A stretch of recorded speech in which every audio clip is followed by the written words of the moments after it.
ભાવનગરમાં સામાન્ય માણસ પર તો હુમલાઓ થઈ રહ્યા છે, ત્યારે હવે પોલીસ પર પણ હુમલા થાય છે।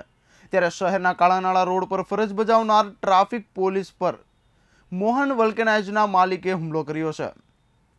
શહેરના કાળાનાળા ચોકમાં ટ્રાફિકમાં ફરજ બજાવતા કર્મચારીએ વાહન લઈ પસાર થઈ રહેલા વાહન ચાલકને અટકાવી તેની પાસે લાયસન્સ, પીયુસી અને જરૂરી ગાડીના કાગળિયા માંગતા વાહન ચાલકે નહીં હોવાનું જણાવ્યું હતું અને તેના પિતાને બોલાવ્યા। બાદમાં તેના પિતાએ પોતે મોહન વલ્કેનાઇઝની દુકાન ધરાવતો હોય અને પોલીસવાળાને તે મફતમાં કામ કરી આપીએ છીએ તેવું જણાવી તેના પુત્રને જવા દેવા માથાકૂટ કરી હતી અને ત્યારબાદ વાત બગડતા બંને વચ્ચે ઝપાઝપી પણ થઈ હતી।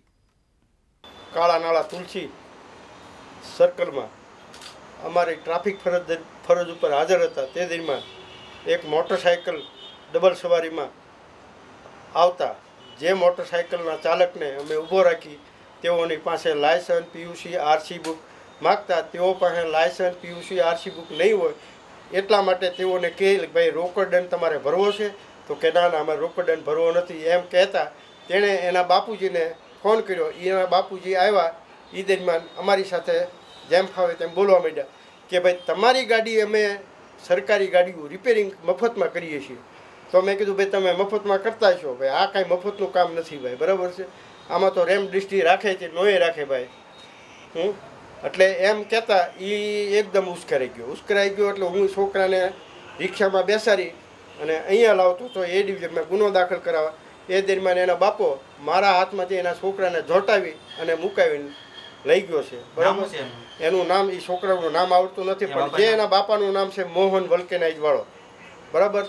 અને હા એની દુકાન છે મોતીબાગ પાસે, કે વીરબંધનથી આગળ જઈ અને મોતીબાગના પાછળના ભાગમાં છે, મહિલા બાગના પાછળના ભાગમાં એની દુકાન છે, બરાબર।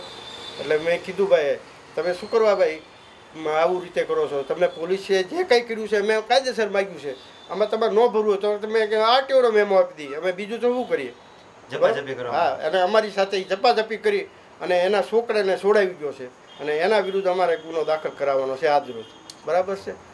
જોકે આ ઘટનામાં ફરજ પરના દાનાભાઈ બારૈયા ઉપર હુમલો કરી પિતા અને પુત્ર સચિન બંને ત્યાંથી છટકી અને ભાગી ગયા હતા। જોકે આ ઘટના બનતા આ અંગે એ ડિવિઝન પોલીસ મથકમાં બંને વિરુદ્ધ ફરજમાં રૂકાવટની ફરિયાદ દાખલ કરવામાં આવી છે।